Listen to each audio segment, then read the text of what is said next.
Bismillahirrahmanirrahim. Haddatsana Ismail qala haddatsani Malik bin Anas an ammihi Abi Suhail bin Malik an abihi annahu sami'a Talhah bin Ubaidillah yaqulu jaa'a rajulun ila Rasulillah sallallahu alaihi wasallam min ahli Najd sa'ir ar-ra'si yusma'u dawi sawtihi wa la yafqahu ma yaqulu hatta dana fa idha huwa yas'alu 'anil Islam faqala Rasulullah sallallahu alaihi wasallam khamsu salawatin fil yaumi wal lailati faqala hal alayya ghairuha qala la illa an tatawwa'a qala Rasulullah sallallahu alaihi wasallam wa siyamu ramadhana qala hal alayya ghairuhu qala la illa an tatawwa'a qala wa dzakara lahu Rasulullah sallallahu alaihi wasallam az-zakata qala hal alayya ghairuha qala la illa an tatawwa'a qala fa adbara ar-rajulu wa huwa yaqulu wallahi la azidu ala hadha wala anqusu qala Rasulullah sallallahu alaihi wasallam aflaha in sadaqa. Telah menceritakan kepada kami Ismail telah menceritakan kepadaku Malik bin Anas dari pamannya Abu Suhail bin Malik dari ayahnya bahwa dia mendengar Talhah bin Ubaidillah berkata telah datang kepada Rasulullah sallallahu alaihi wasallam seseorang dari penduduk Najd dalam keadaan kepalanya penuh debu dengan suaranya yang keras terdengar namun tidak dapat dimengerti apa maksud yang diucapkannya hingga mendekat kepada Nabi sallallahu alaihi wasallam. Kemudian dia bertanya tentang Islam. Maka Rasulullah sallallahu alaihi wasallam menjawab, Islam adalah salat 5 waktu dalam sehari semalam. Lalu orang itu berkata lagi, apa ada lagi selainnya buatku? Nabi Muhammad sallallahu alaihi wasallam menjawab, tidak, kecuali jika itu tatawu atau ibadah sunnah. Rasulullah sallallahu alaihi wasallam berkata lagi, dan puasa Ramadan. Orang itu bertanya lagi, apakah ada lagi selainnya buatku? Rasulullah sallallahu alaihi wasallam menjawab, tidak ada, kecuali ibadah sunnah. Lalu Rasulullah melanjutkan lagi, dan zakat. Lalu orang itu bertanya, apakah ada lagi selainnya buatku? Rasulullah pun menjawab, tidak ada, kecuali yang sunnah. Talhah bin Ubaidillah berkata, lalu orang itu pergi sambil berkata, demi Allah, aku tidak akan menambah atau menguranginya. Maka Rasulullah SAW bersabda, dia akan beruntung jika jujur menepatinya. Sahih Bukhari hadis ke-44. Pada hadis ke-44 ini dijelaskan bahwasanya seorang muslim itu sudah cukup untuk melakukan ibadah-ibadah pokok saja, ibadah-ibadah fardu saja, ibadah-ibadah mahdhah saja untuk mengantarkan dia ke surga atau beruntung di dunia dan akhirat, sudah cukup. Hanya saja untuk memaksimalkan hal itu kita hendaknya juga melakukan ibadah-ibadah sunnah, sebab ibadah-ibadah mahdhah itu nggak mungkin kita melakukannya dengan sempurna. Semisal Sholat gak mungkin kita khusyuk dari awal sampai akhir, pasti ada yang gak khusyuk juga. Nah, fungsi dari ibadah-ibadah sunnah adalah untuk menambal kekurangan-kekurangan kita di ibadah-ibadah fardu. Selain itu, yang jauh lebih penting adalah jangan sampai kita berbuat dosa kepada manusia, sebab dosa kepada manusia itu tidak akan diampuni oleh Allah sebelum manusia yang bersangkutan itu memaafkan kita. Akibatnya walaupun kita ibadah banyak sekali, baik fardu atau sunnah, itu pahalanya akan hilang. Kelak di akhirat akan diberikan kepada orang tadi. Jadi seperti itu kesimpulan dari hadis ke-44 ini menurut saya. Dan Anda boleh berkomentar jika mempunyai pendapat lain, tulis di kolom komentar ya. Oke, kita lanjut ke hadis yang ke-45. Bismillahirrahmanirrahim. Haddatsana Ahmad bin Abdullah bin Ali al-Manjufi qala haddatsana Ruhun qala haddatsana Aufun anil Hasani wa Muhammadin an Abi Hurairah anna Rasulullah sallallahu alaihi wasallam qala man ittaba'a janazata muslimin imanan wa ihtisaban wa kana ma'ahu حتى يصلى عليها ويفرغ من دفنها فإنه يرجع من الأجر بقيراطين كل قيراط مثل أحد ومن صلى عليها ثم رجع قبل أن تدفن فإنه يرجع بقيراط تابعه عثمان المؤذن قال حدثنا عوف عن محمد عن أبي هريرة عن النبي صلى الله عليه وسلم نحوه. Telah menceritakan kepada kami Ahmad bin Abdullah bin Ali al-Manjufi berkata, telah menceritakan kepada kami Rawh berkata, telah menceritakan kepada kami Auf dari Al-Hasan dan Muhammad dari Abu Hurairah bahwa Rasulullah sallallahu alaihi wasallam bersabda, barang siapa ikut mengiringi jenazah seorang muslim karena iman dan mengharapkan balasan dari Allah, dan dia selalu bersama jenazah tersebut sampai disolatkan dan selesai dari penguburannya, maka dia pulang dengan membawa 2 pahala qirot. Setiap qirot setara dengan gunung Uhud. Dan barang siapa ikut menyolatkannya saja lalu pulang sebelum dimakamkan, maka dia pulang dengan membawa 1 qirot. Hadis seperti ini juga diriwayatkan dari Utsman al-Muazzin. Dia berkata, telah menceritakan kepada kami Auf dari Muhammad dari Abu Hurairah dari Nabi Muhammad sallallahu alaihi wasallam.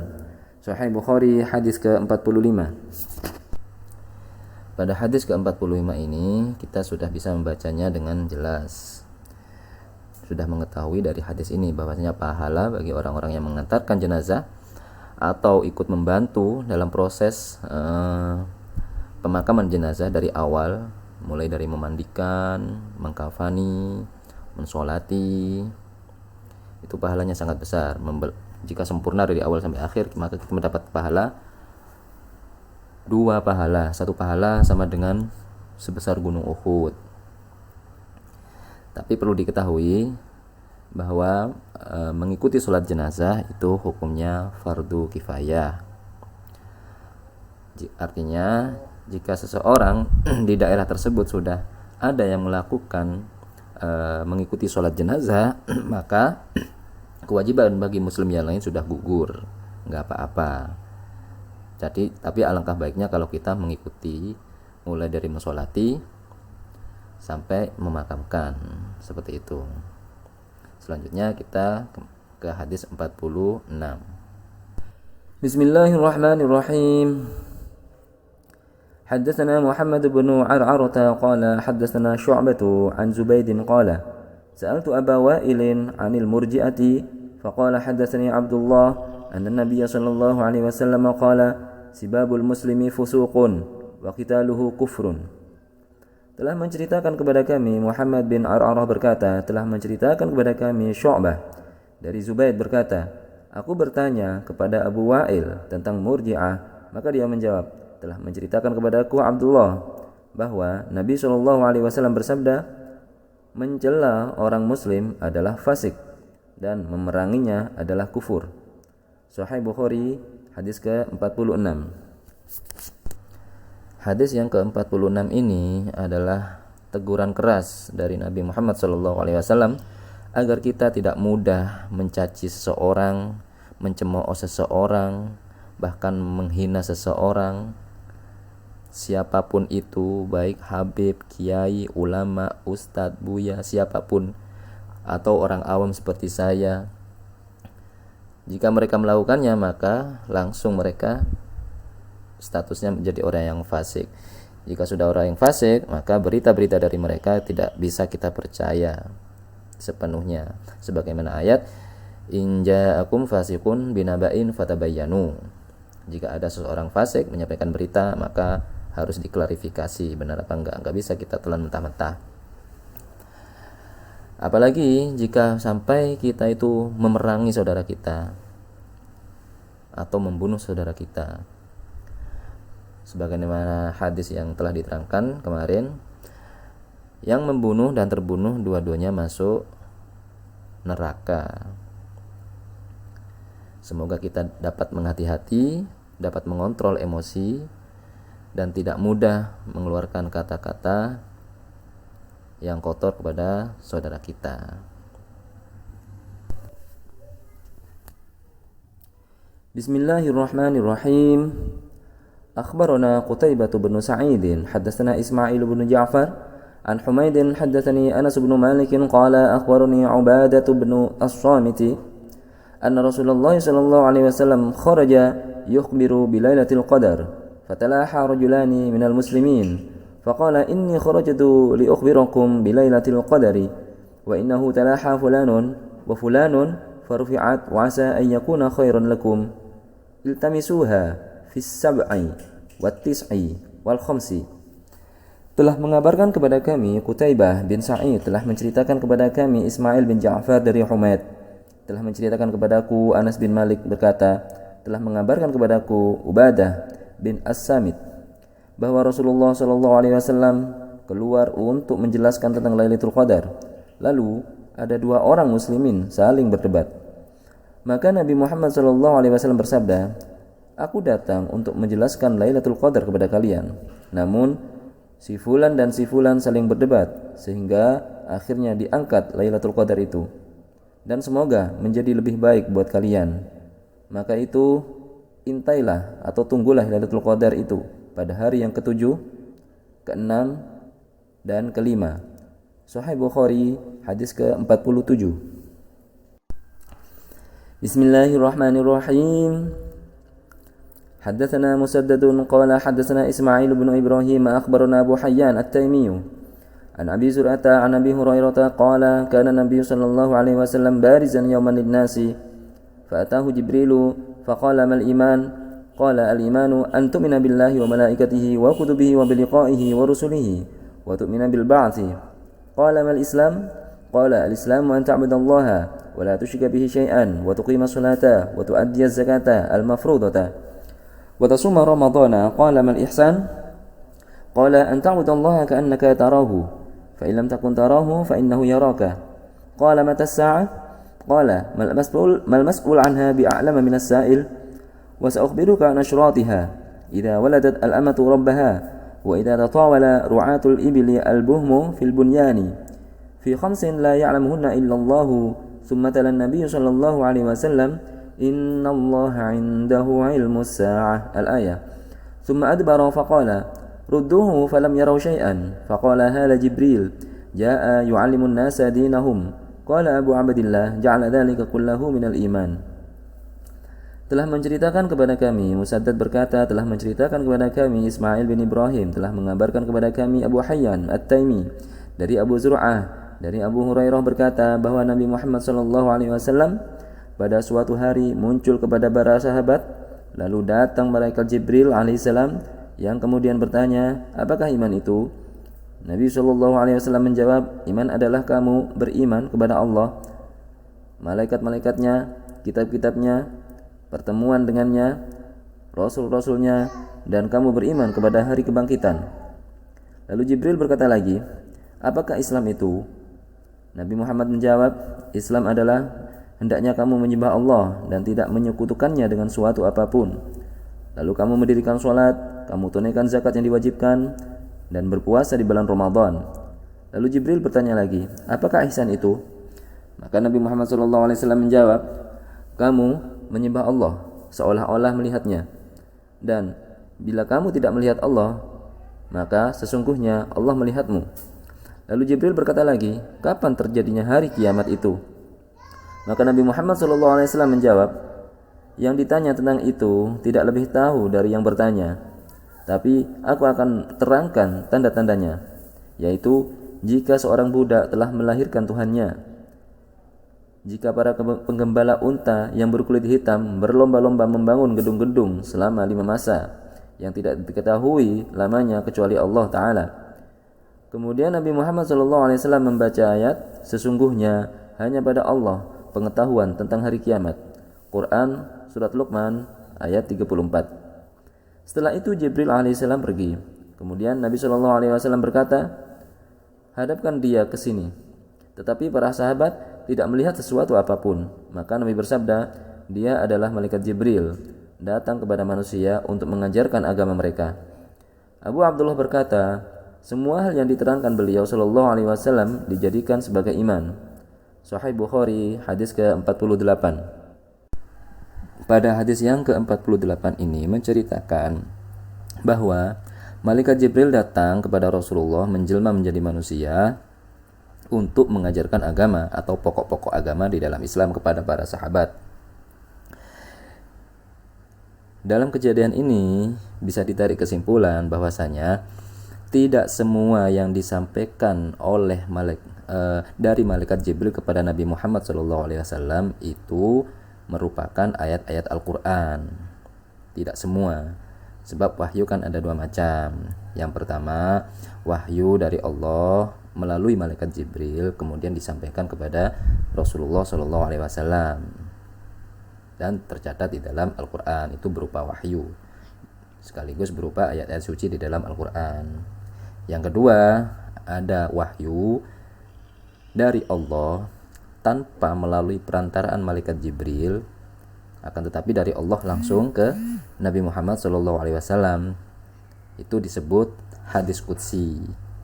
Nah, sedangkan yang ini, jenis ini berbeda. Malaikat Jibril menyampaikan kepada Rasulullah bertujuan untuk mengajarkan pada para sahabat, tapi ini bukan termasuk ayat-ayat Al-Quran. Jadi ada 3 macam sebenarnya. Seperti itu. Bismillahirrahmanirrahim. Haddatsana Ibrahim bin Hamzah qala haddatsana Ibrahim bin Sa'd an Shalihin an Ibn Shihab an Ubaidillah bin Abdullah an Abdullah bin Abbas akhbarahu qala akhbarani Abu Sufyan bin Harb anna Hiraqla qala lahu sa'altuka hal yaziduna am yanqusuna faz'amta annahum yaziduna wa kadzalika al-iman hatta yatimma wa sa'altuka hal yartaddu ahadun sakhtatan li dinihi ba'da ay yadkhula fihi faz'amta alla wa kadzalika al-iman hina tukhalitu basyashatuhu al-quluba la yaskhatuhu ahadun. Telah menceritakan kepada kami, Ibrahim bin Hamzah berkata, telah menceritakan kepada kami Ibrahim bin Sa'ad dari Saleh, dari Ibnu Syihab, dari Ubaidillah bin Abdullah, bahwa Abdullah bin Abbas mengabarkan kepadanya bahwa dia berkata, telah mengabarkan kepadaku Abu Sufyan bin Harb bahwa Heraklius berkata kepadanya, aku sudah bertanya kepadamu, apakah jumlah mereka orang-orang Islam itu bertambah atau berkurang? Maka kamu menjawab bahwa mereka terus bertambah. Dan memang begitulah iman, akan terus berkembang hingga sempurna. Dan aku bertanya kepadamu, apakah ada orang yang murtad karena benci dengan agamanya? Kemudian kamu menjawab tidak ada. Maka begitu juga dengan iman, bila sudah tumbuh bersemi dalam hati, tidak akan ada yang benci kepadanya. Sahih Bukhari hadis ke-49. Bismillahirrahmanirrahim. حدثنا أبو نعيم حدثنا زكرياء عن عامر قال سمعت النعمان ابن بشير يقول سمعت رسول الله صلى الله عليه وسلم يقول الحلال بين والحرام بين وبينهما مشبهات لا يعلمها كثير من الناس فمن اتقى المشبهات استبرأ لدينه وعرضه ومن وقع في الشبهات كراع يرأى حول الحمى يوشك أن يواقعه ألا وإن لكل ملك حمى ألا إن حمى الله في أرضع محارمه ألا وإن في الجسد مضغة إذا صلحت صلح الجسد كله وإذا فسدت فسد الجسد كله ألا وهي القلب. Telah menceritakan kepada kami, Abu Nu'aim telah menceritakan kepada kami, Zakaria dari Amir berkata, aku mendengar An-Nu'man bin Bashir berkata, aku mendengar Rasulullah SAW bersabda, yang halal sudah jelas dan yang haram sudah jelas. Namun di antara keduanya ada perkara yang syubhat atau yang samar yang tidak diketahui oleh banyak orang. Maka barang siapa yang menjauhi diri dari perkara syubhat itu, berarti dia telah memelihara agamanya dan kehormatannya. Dan barang siapa yang sampai jatuh atau mengerjakan perkara-perkara syubhat tersebut, sungguh dia seperti seorang penggembala yang menggembalakan ternaknya di pinggir jurang yang dikhawatirkan akan jatuh ke dalamnya. Ketahuilah bahwa setiap raja memiliki batasan, dan ketahuilah bahwa batasan larangan Allah di buminya adalah apa-apa yang diharamkannya. Dan ketahuilah bahwa pada setiap tubuh manusia ada segumpal darah yang apabila baik maka baiklah seluruh tubuh, dan apabila dia rusak maka rusaklah seluruh tubuh. Ketahuilah segumpal itu adalah hati. Sahih Bukhari hadis ke-50. Pada hadis yang ke-50 ini menjelaskan bahwa sebenarnya sesuatu yang halal dan yang haram itu sudah jelas, sudah dijelaskan di dalam syariat. Hanya saja masih banyak di antara sesuatu yang halal dan yang haram ini perkara-perkara yang samar atau yang syubhat, yang tidak jelas kehalalan dan keharamannya. Jika kita menemukan masalah-masalah ini, sebaiknya kita menghindar atau kita menanyakan dulu kepada ulama-ulama terdekat yang mumpuni. Oleh sebab itu, di hadis lain disebutkan bahwasanya pada zaman fitnah seperti sekarang ini, sebenarnya orang yang paling selamat itu adalah orang yang menggembalakan kambing di puncak gunung. Nah, itu baru jelas kehalalannya. Sebab di zaman akhir ini sudah bercampur aduk antara halal, haram, dan syubhat itu bercampur aduk. Jika kita tidak berhati-hati sendiri dalam menyikapi atau mengambil keputusan, maka kita akan terjatuh ke sesuatu yang syubhat, bahkan sesuatu yang haram. Oleh sebab itu, sebelum kita memutuskan suatu perkara, lebih baik tanyakan dulu kepada ustadz-ustadz atau ulama-ulama terdekat. Seperti itu. Dan di hadis ini juga menjelaskan tentang bahayanya atau sangat pentingnya menjaga hati.